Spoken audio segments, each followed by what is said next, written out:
Vidcon! Vidcon! Vidcon! Vidcon! So, hi, my name is Biggest Cliche on the Planet, and I'm here to make a video because I went to Vidcon. You know, even though I haven't made one. Yeah. But Vidcon? Also, this week on Kayla Makes Poor Food Decisions, I decided to put Lucky Charms marshmallows in ice cream, and then it melted, and now I have strange, syrupy soup stuff with marshmallows. At Vidcon, I learned a few things. Well, that's a generalization.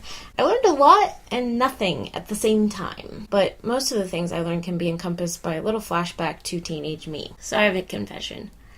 I'm not a fangirl. I'm not saying that to be all high and mighty, like, look how special and wonderful I am, and I'm just better than everyone, because I don't fangirl. That's not what I'm saying at all. I don't judge people from fangirling. It's honestly pretty natural, and as long as you're not being rude, emphasis on being rude, but that's another subject, why not be ecstatic about the thing that you're experiencing? However, I was somehow wired differently. When confronted with meeting famous person A, I tend to not really have anything to say, and not in a nervous way or a freaking out, vibrating because I'm so excited way. I just don't have anything to say. Sometimes I start talking about food. Actually, very often I start talking about food because honestly, that's a large part of my brain over here.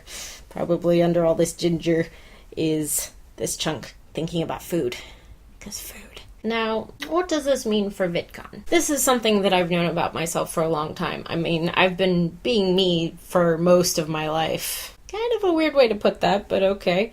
We'll roll with it. I mean, if you think about it, a 2-year-old isn't a fangirl or not. They don't really have any other concerns other than, where's mommy? I'm hungry. I shit myself.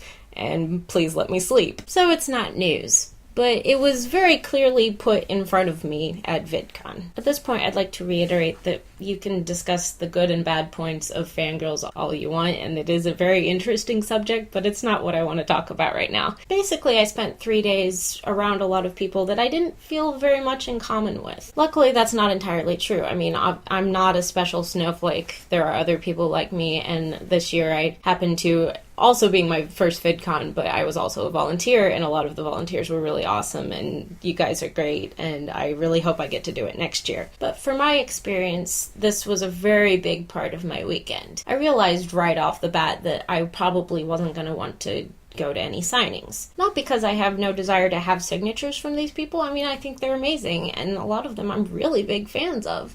Look at this. I got a new shirt.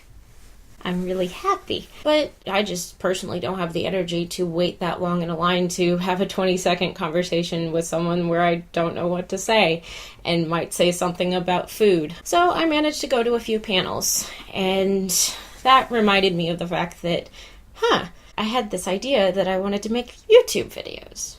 It's kind of a crazy idea. I mean, why? Why me? Why would I want to do that? I'm not a filmmaker. I have a camera that's over 10 years old.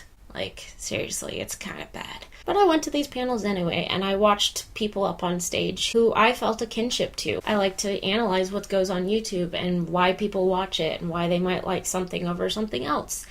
And at the end of all this, I looked at those people and thought, yeah, I still want to make stuff. Even if it's bad, because it probably will be. The third major thing, I think that was 3, I really don't know at this point because I'm kind of winging this, that I finally got into my head was how flexible I need to be with myself. I have had these ideas of structure and ideas of what I think would be an interesting video, but some of them they aren't completely me. They're not the stuff that goes on inside my head all the time. And if I don't make that stuff, how am I going to be interesting? The only way I've ever been interesting is talking to other people and saying what I want to say. So that's what I'm going to do. And one more thing, we're going to open up this channel to other people I know, basically. It's not going to just be me and Rachel anymore. And I'm going to let my friends do stuff because they're way funnier than I am, actually. And I want to see what happens. And we can do whatever the fuck we want. That's the message at the end of the day. So, goodbye. I'm going to pack to go out of town for 4th of July. Fun times. And so long.